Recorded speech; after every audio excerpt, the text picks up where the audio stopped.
On a recent trip to northern France to visit the memorial of my great-grandfather, Joseph Horton, I was very pleased to note as I was doing my research that very close by was another victim of the First World War, Isaac Rosenberg, a name not known to many people, but Isaac was a young Jewish guy from the East End of London. He was a poet, he was a painter, a man of letters, a very well-travelled man who had dragged himself from the most grinding poverty you could imagine to make himself a poet who was praised by none other than Siegfried Sassoon, considered to be one of the greatest war poets of all time, certainly of the First World War. Siegfried Sassoon was very, very complimentary about Isaac's work. His story was very tragic.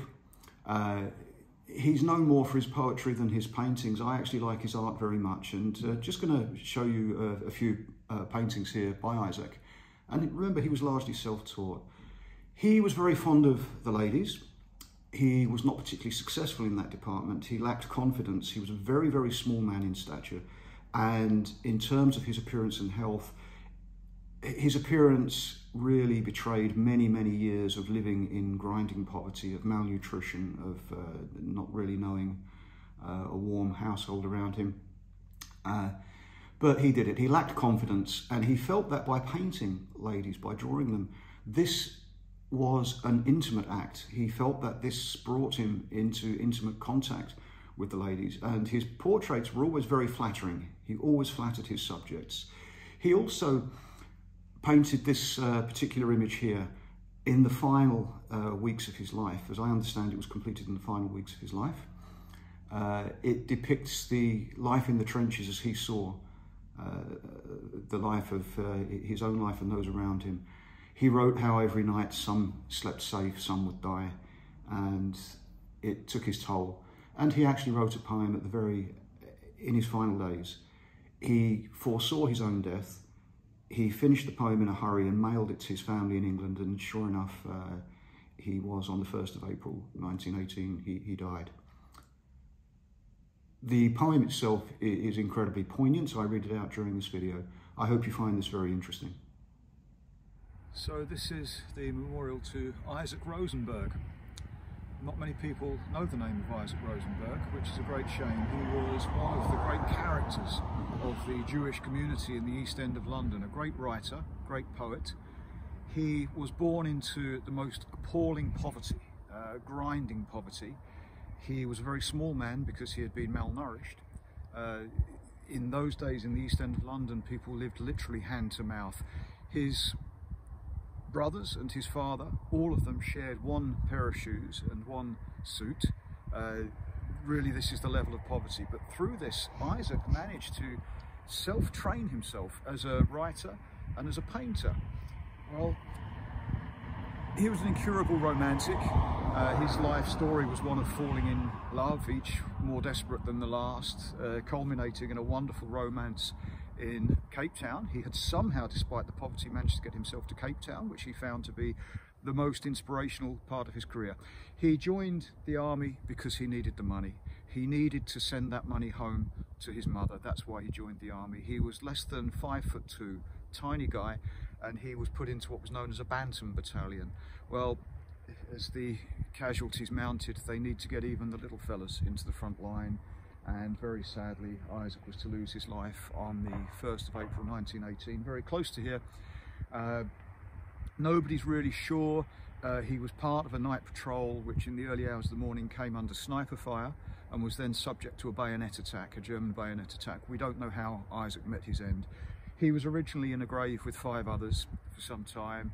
Then the grave was opened and each was buried individually, but there was some problem with identification. Isaac's not actually here, and we don't know exactly where he is, but he's here somewhere.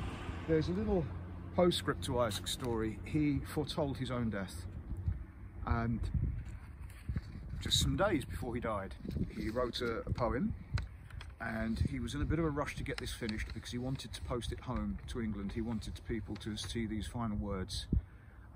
It's a beautiful, some people say his best poem, called Through These Pale Cold Days. And while I'm reading this, we'll put some of his paintings up here for you to see as well. Through these pale cold days, what dark faces burn, out of 3,000 years, and their wild eyes yearn, while underneath their brows, like waifs, their spirits grope, for the pools of Hebron again, for Lebanon's summer slope. They leave these blonde still days in dust behind their tread. They see with living eyes how long they have been dead. There's a little place over here where they have the register for the graveyard, for the cemetery, with all the details, and I'll leave this there for anybody who might be interested.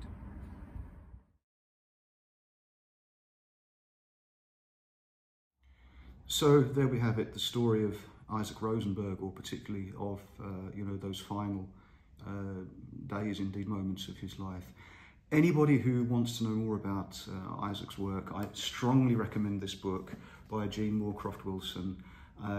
This book was published in 2008. Actually, I just checked on the publication date this morning, and I was surprised it's been around for that long, because I read this when it first appeared.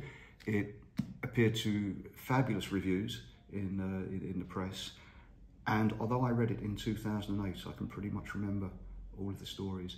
And one little sort of personal note on this, I'm speaking in Antwerp at the moment. Antwerp is known as the city of artists, and in 1914 Isaac actually travelled to Cape Town, and he came through Antwerp. It's not clear how much time he spent here, but given his absolute passion for art, I'm sure that he would have enjoyed his time here in Antwerp. And it's a shame when we think he was killed on the 1st of April 1918. If he'd hung on for a few more months, then how much more would he have produced in his life?